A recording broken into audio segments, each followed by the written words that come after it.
राना साहब, मलबा इन पॉलिसीज का किसी ना किसी पे तो गिरेगा। जी आयशा जी, सिंपल सी बात है। देखें, हम लोग सिर्फ राय दे सकते हैं, मशवरे दे सकते हैं, और काफ़ी हद तक मेजॉरिटी ऑफ द टाइम्स हमारी जो राय होती है, राह होती है हमारी, वो हम लोग बड़ा सोच समझ के देते हैं। अब जो चीज़ें इम्प्लीमेंट करनी है उन लोगों ने करनी है जो बैठे हुए हैं हुकूमत के अंदर, जिसकी भी हुकूमत हो। अगर वो प्रॉपरली मैनेज नहीं कर ले चीज़ों को, अगर वहाँ पे डेवलपमेंट फंड्स आप वहाँ पे डिस्पर्स कर रहे हैं पॉलिटिशियंस को, नई नई गाड़ियाँ खरीद रहे हैं आप जनाब देने के लिए पॉलिटिशियंस को, अब प्रिविलेजेस आप दे रहे हैं इतने इतने ज़्यादा कि वो जनाब चाहे पॉलिटिशियंस हो, चाहे कोई भी हो, चाहे ब्यूरोक्रेसी हो, उनको आप दे रहे हैं। मिसमैनेजमेंट ऑफ फंड्स हो रहे हैं, ये प्रॉपर मिसमैनेजमेंट ऑफ फंड्स हैं। ये मैंने और आपने कंट्रोल नहीं करने, ये उन लोगों ने करने हैं जो हुकूमत में बैठे हुए हैं, चाहे जिसकी भी हुकूमत हो। अच्छा, टैक्स पेयर का जो पैसा है, अगर यही टैक्स पेयर का पैसा अगर आप बाहर चले जाए हमारे किसी भी जगह पे, किसी भी वेस्टर्न मुल्क के अंदर, तो वहां पे $1 भी अगर मिसमैनेज होगा तो वो तो आपके लिए अजाब बना देगा। वो तो आपको इतना लंबा केस कर देगा आप पे, इतने इतने इश्यूज बना देगा आपके लिए कि आपकी जिंदगी अजाब बन जाएगी। लेकिन यहाँ पे आप मिसमैनेजमेंट ऑफ फंड्स भी हो रहे हैं। अच्छा, टैक्स जो लोग टैक्स दे रहे हैं उनके ऊपर मजीद टैक्स लगा दो, ठीक है जी, और लेकिन नए लोग आप टैक्स नेट पे नहीं ला सकते, नहीं ला सकते। आपकी मजबूरियां है, सियासी मजबूरियां नहीं ला सक रहे। हाँ। शब्बर जैदी साहब के आप इंटरव्यूज देखें, क्या क्या मजबूरियां उन्होंने बर्दाश्त की, लेकिन मसला ये कि जब ये लोग सीट पे होते हैं तब ये सच नहीं बोल पाते, वो मजबूरियां उनके पेश नजर जो भी होती है उनका इजहार नहीं कर पाते। जी बिल्कुल ठीक कह रही हैं आप। उस वक्त इनके जुबानों पे ताले लग जाते हैं, चाहे जो भी हो, ठीक है। उस वक्त जो पर्क्स मिल रहे होते हैं, जो इनको प्रिविलेजेस मिल रहे होते हैं, वो इंजॉय कर रहे होते हैं, और वो नहीं चाहते कि अपने कंफर्ट लेवल से बाहर निकलें, तो इसलिए वो खामोश रहते हैं। जैसे ही वो अपने कंफर्ट लेवल से बाहर निकलते हैं तो उनको जनाब चीजें याद आनी शुरू हो जाती है कि ये चीज गलत थी, वो चीज गलत थी, और इसको ऐसे ठीक किया जा सकता था।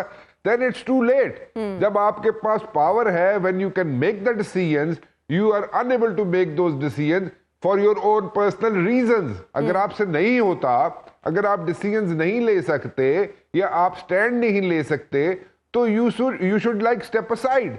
आप क्यों मतलब कि सबको यहाँ पे चक्कर दे के रखते हैं, क्यों यहाँ पे सबको बेवकूफ बना के रखते हैं? इस हुकूमत ने कौन कौन से अब मजीद बड़े और सख्त फैसले करने हैं? जाहिर है ये तो अकाउंटेबल नहीं होंगे ना, ये तो निगरानी के लिए आए हैं, और ना ही उन्होंने वो पॉलिसीज जारी रखी जिनका आज खुमियाजा हम भुगत रहे हैं। अब बिजली की कीमतों में भी बड़ा इजाफा मुतवक्के है, क्योंकि फ्यूल प्राइस एडजस्टमेंट भी देखनी है, गर्दिशी कर्जा रिकॉर्ड सतह पर आ चुका है। अब आप बताएं, IMF के साथ मुआहदे में तो बड़ी खतरनाक चीजें थी कि डॉलर यहाँ तक जाएगा और पेट्रोल प्राइस यहाँ तक, ये कहाँ तक जाता आप देख रहे हैं? फिर रुकेगा कहाँ सिलसिला? कहीं नहीं रुकेगा, ये बिल्कुल बेलगाम घोड़े की तरह जाएगा और ये कहीं भी नहीं रुकेगा। लेकिन ये जो पहला जो आपके 6 to 8 वीक्स होंगे इस हुकूमत के, जो ये हुकूमत बैठी हुई है, इसके लिए 6 हफ्ते से 8 हफ्ते का जो टाइम है वो बहुत टफ होगा। और उसमें जितने आपको नजर आएंगी या जो आप जिसकी निशानदेही कर रही हैं, आप बता रही हैं बिजली की कीमत, यस बिल्कुल ठीक कह रही है, बढ़ेगी। पेट्रोल, यस बिल्कुल बढ़ेगा। इसके अलावा और बहुत सी चीज़ें हैं, वो ऑब्वियसली आपने पहले भी कहा कि उसके सारा ट्रिकल डाउन इफेक्ट होता है, उसका बिल्कुल ट्रिकल डाउन इफेक्ट होगा, लोगों की चीखें मजीद निकलेंगी। लेकिन ये 6 से 8 हफ्ते बहुत सख्त होंगे और इसमें मजीद प्रॉब्लम्स आ सकती हैं। But at the very same time we need to understand one thing, ये लोग जो आम आदमी है उसके घर पे जब 2 वक्त की रोटी नहीं होगी, वो इन चीजों को नहीं समझता। वो आपसे नहीं समझना चाहता कि जनाब वो ये ऐसे हो गया, गर्दिशी कर, ही डजंट नो अबाउट गर्दिशी कर्जा। ही इज इंटरेस्टेड कि उसके टेबल पे फूड आता है, 2 वक्त की रोटी आती है या नहीं आती, वो अपने बच्चे पाल सकता है नहीं पाल सकता। He is not interested in all these figures. ये facts और figures जो फज्ड हुए होते हैं, he is not interested in that. और ये कोई नई कहानी भी नहीं है ना, नई रागनी भी नहीं है, नया राग भी नहीं है, हमेशा से यही सुनते आए हैं। पुरानी कहानियां, वो चला गया, उसने ये कर दिया, अब हमने ठीक कर दिया, अब हम बिल्कुल everything is going to be hunky dory और अब आगे जो है सख्त फैसले जो है वो करेगा और ये करेगा, तो ये इसमें एंगेज करके आप डिसेप्शन चला के कब तक चलाएंगे इसको? ठीक है, आप जो चीजें जो मैं बार बार जिक्र करता हूं 3 प्रॉन स्ट्रेटजी का, वो 3 प्रॉन स्ट्रेटजी जरूर इंप्लीमेंट होनी चाहिए और उस पे अमल दरामद होना चाहिए। That is the only way out. अगर आप 3 प्रॉन स्ट्रेटजी नहीं रखेंगे, उसके अंदर अगर 3 प्रॉन स्ट्रेटजी में एक भी कॉम्पिटेंट जो है मिसिंग होगा तो एक इशू बन जाएगा, बिल्कुल ठीक फिर है। ये लॉन्ग टर्म नहीं चलेंगे काम। तो आप दिहाड़ी से निकल के शॉर्ट टर्म, मिड टर्म और long term strategy simultaneously evolve करें। और So शायद that is इस the वक्त only solution। राना साहब वहाँ क्या फैसले होने जा रहे हैं? शहबाज शरीफ साहब जब जाएंगे, नून लीग क्या सोचेगी नवाज शरीफ साहब की वापसी के हवाले से या अपने बयानिए पर? देखें, एक चीज में इससे पहले कि आपके सवाल को मैं जवाब दूं, एक चीज मैं आपसे जरा शेयर कर लूं। राजा रियाज साहब प्राइम मिनिस्टर जो बने हैं काकड़, उनके बनने से 1 रोज 2 रोज पहले मेरे शो में आके कह चुके थे बड़ा क्लैरिटी के साथ कि 15 फरवरी से 1 हफ्ता आगे 1 हफ्ता पीछे किसी वक्त भी इलेक्शंस हो जाएंगे। अच्छा चले, राजा रियाज साहब की बात 1 मिनट के लिए चले मान भी ली जाए, जो दिल तो नहीं करता लेकिन चलो मान भी ले। वह मुकाना जी, मैं तो मुकाना चाहना लेकिन मुकाना ले मुकान नहीं देते। खैर एनीवेज, सो वो उसमें इलेक्शंस होते हुए आप कैसे इलेक्शंस कराएंगे? मुश्किल है, मुझे नहीं पता कैसे उसको आप उसको स्ट्रेच कर सकते हैं, नहीं कर सकते, लेकिन it's going to be difficult. जिस तरीके से आप आगे चल रहे हैं, जिस तरीके से मसाइल आगे चल रहे हैं, जिस तरीके से यहाँ पे प्लान किए जा रही है चीज़ें, उससे मेरा नहीं ख्याल कि आप फरवरी में भी इलेक्शंस करा सकेंगे। एंड सेकेंडली, जो बातें जो नाम वजीर आजम के लेके ये लोग बैठे हुए थे, चाहे पीपल्स पार्टी हो चाहे नून लीग हो, वो तो नाम आए नहीं।